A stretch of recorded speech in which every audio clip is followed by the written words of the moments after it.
A Short Summary of Why We Get Sick, by Randolph, Nesse and George Williams, by The Inner Revolution, saving you time on your journey to wisdom. Subscribe to our channel for more free audiobook summaries now. After millions of years of evolution, why do our bodies still seem so flawed? Why do we get disease at all? Why hasn't natural selection prevented heart attacks, nearsightedness, and Alzheimer's disease? The common answer is that natural selection isn't powerful enough to get rid of disease. This is usually the wrong idea.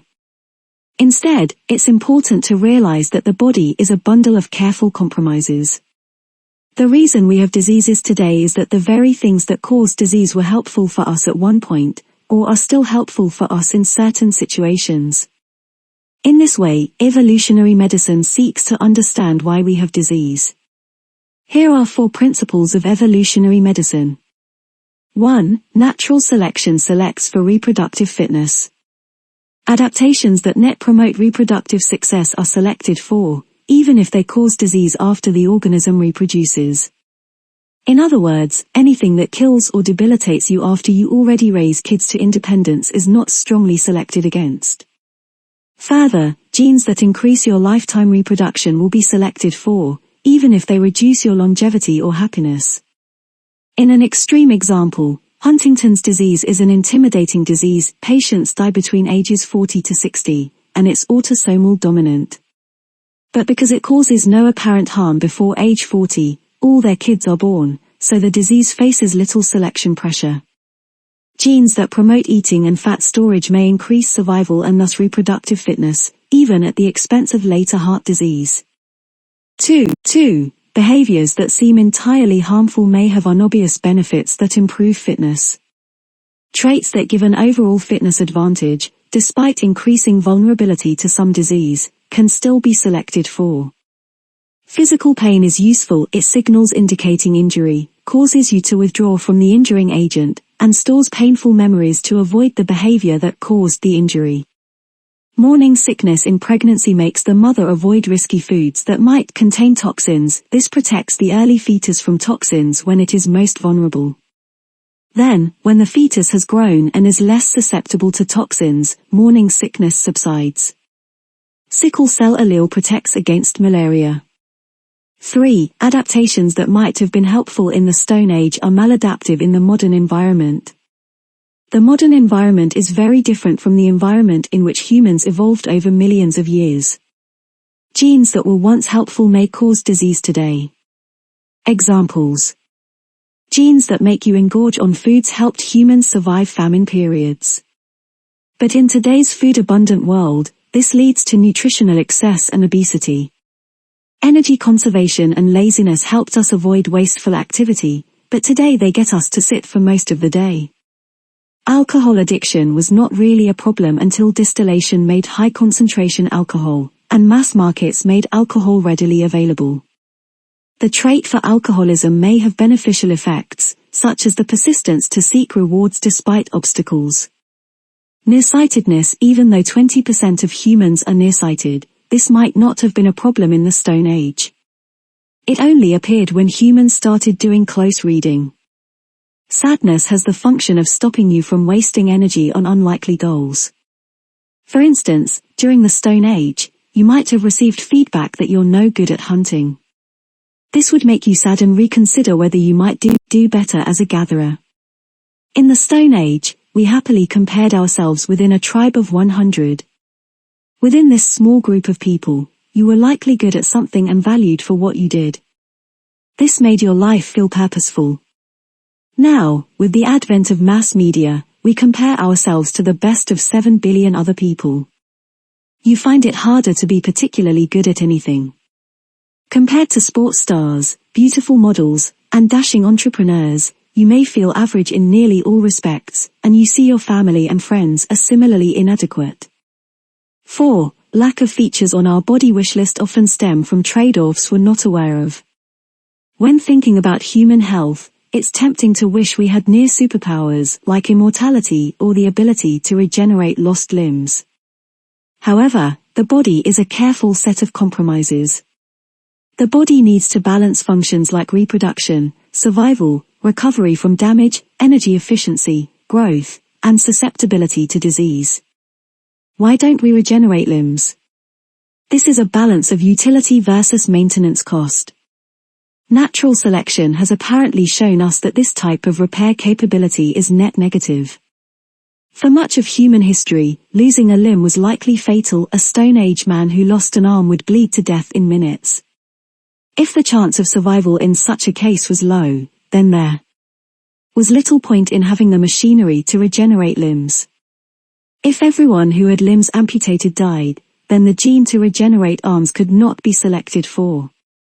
Furthermore, the maintenance costs include not just the energy expended in maintaining the machinery to regenerate limbs, but also an increased rate of cancer.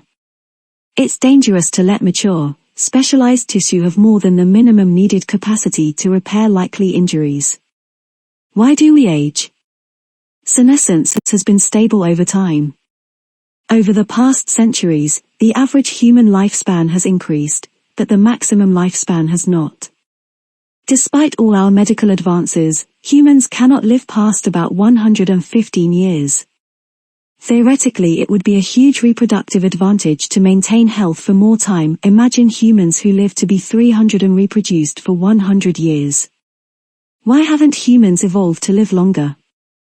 Per evolutionary medicine principles, there must be a competitive equilibrium at play. Living longer must confer some compensatory fitness disadvantage, and the inverse is true. The balance is between faster, more aggressive mating, which may necessarily cause decreased longevity, versus longer lifespan, which may necessarily trade off with decreased fertility. Animal experiments show that increasing lifespan causes lower and later reproduction. Somehow there is a trade-off between longevity and vigor. For example, mice on caloric restriction extend their lifespans, but they don't reproduce. They stay suspended in a pre-reproductive state waiting for adequate food supply. Sex and reproduction. In many animals, the male produces sperm and the female produces eggs. This contrasts with hermaphrodite animals, which can produce both sex cells within one organism. The small size of sperm and large size of eggs make it easier to get sperm inside females, rather than the opposite. It would be much more difficult for a woman to transmit her egg into a male. The size of the egg and sperm have huge consequences on the mating relationship between males and females. Sperm enters the female, and the fetus develops in the female over 9 months. This requires a much larger commitment for females than males. Females know for sure the child is theirs, while males don't. The female could only have produced the egg that led to the embryo inside her, but multiple males could have contributed sperm to the female, so no male is completely sure that the child is theirs. Of course, this is no longer true with today's genetic testing, but we're discussing the history of natural selection here. Males expend little resources when creating a child. Theoretically, a male can have hundreds of offspring in a lifetime, while females can have only 5 to 6. Males compete among each other to have the chance to inseminate the female. Females have the ability to be selective about which males to mate with. Therefore, males compete to show their genetic prowess through feats of strength, such as male elk fighting with their antlers, and showmanship, such as peacock feathers. The father can't guarantee the child is his, while the mother can. Therefore, the man is fearful of being cuckolded and raising a child that is not his.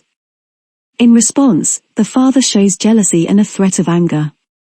This is a response that discourages other mates from intruding, and dissuades the mother from straying. Darwinian medicine. Darwinian medicine can help us understand the diseases we face. If something seems like a maladaptation of the body or an error in natural selection, we probably have missed something.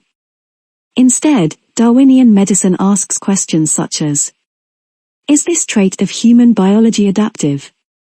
What does the rest of the machinery look like? How can we test our predictions for this machinery? If this trait seems undesirable, how could natural selection have allowed it to persist? Is the undesirable aspect the price of a hidden beneficial aspect? Could the trait have been helpful during the Stone Age, and only causes disease in modern times? Darwinian medicine can also help patients. If patients understood the evolutionary basis of their disease, they can have satisfying reasons for why the disease exists. This may prevent patients from feeling that disease is meaningless, and it may inspire hope that there are ways to circumvent the disease. Diseases of the modern age. We are just at the beginning of understanding how the modern environment causes disease. Consider all the following aspects of modern life that would be utterly foreign to our Stone Age predecessors. Bright indoor lighting at night that disrupt our sleep cycles. Jet lag. Working night shifts. Working in windowless rooms with little exposure to nature. Working in large organizations of hundreds or thousands, and societies of millions, this surpasses the small tribes we used to live in by orders of magnitude. Living in a nuclear family, largely separate from our relatives. In the coming years, we may find a host of consequences resulting from today's unnatural environment.